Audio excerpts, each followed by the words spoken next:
இன்னைக்கு நம்ம சேனல்ல சீஸை பத்தின ஒரு 10 உண்மைகளை தான் பார்க்க போறோம். சீஸ் யாராவது சாப்பிட்ருக்கீங்கன்னு சொல்லிட்டு நம்ம கமெண்ட் செக்ஷன்ல மென்ஷன் பண்ணுங்க. நம்ம சேனல்ல நீங்க இப்பதான் ஃபர்ஸ்ட் பாக்குறீங்கன்னா சப்ஸ்கிரைப் பண்ணிக்கங்க. அப்படியே பக்கத்துல இருக்கிற பெல் பட்டனை தட்டி விட்டுருங்க. அப்பதான் நம்ம போடுற வீடியோஸ் உங்களுக்கு நோட்டிபிகேஷனா சென்ட் ஆகும். வாங்க வீடியோக்குள்ள போலாம்.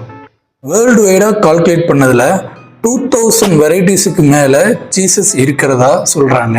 மொசரல்லா அப்படிங்கிற ஒரு சீஸ் வகை தான் உலகத்திலேயே அதிகம் பேர் கன்சியூம் பண்ண சீஸ் வகை.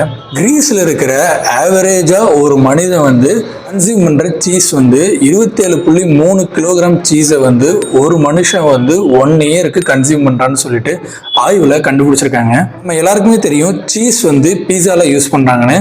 பீஸால மட்டும் 300 மில்லியன் பவுண்ட்ஸ் ஆஃப் சீஸ் ஒவ்வொரு இயரும் யூஸ் பண்றாங்க. உலகத்திலேயே கம்பேர் பண்ணும் போது சீஸோட ப்ரொடக்ஷன் காஃபி, டொபாக்கோ, டீ, அப்புறம் கோகோ பீன்ஸ் இந்த 4மே சேர்ந்த மொத்த ப்ரொடக்ஷனோட அளவுக்கு ஈக்குவலா இருக்குன்னு கண்டுபிடிச்சிருக்காங்க. யூஎஸ்ல ஜூன் மாசம் சீஸ் வீக்கா கொண்டாடிட்டு இருக்காங்க.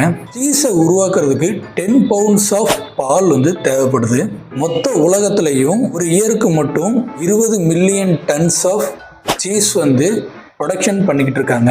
சீஸ்ல ஒரு சில வெரைட்டிஸ் பற்கள்ல இருக்கிற ப்ராப்ளம்ஸை சரி பண்றதுக்கும் யூஸ் ஆகுதான். இந்த மாதிரி சீஸை பத்தி ஏதாச்சும் ஒரு தகவலை நான் மிஸ் பண்ணியிருந்தேன்னா நம்ம கமெண்ட் செக்ஷன்ல மென்ஷன் பண்ணுங்க. நம்ம சேனலை சப்ஸ்கிரைப் பண்ணிக்கோங்க. இந்த வீடியோ பிடிச்சிருந்தா அப்படியே ஒரு லைக் பட்டனை தட்டி விட்டுருங்க. நல்லதை பேசுவோம், உண்மையை பேசுவோம். நன்றி.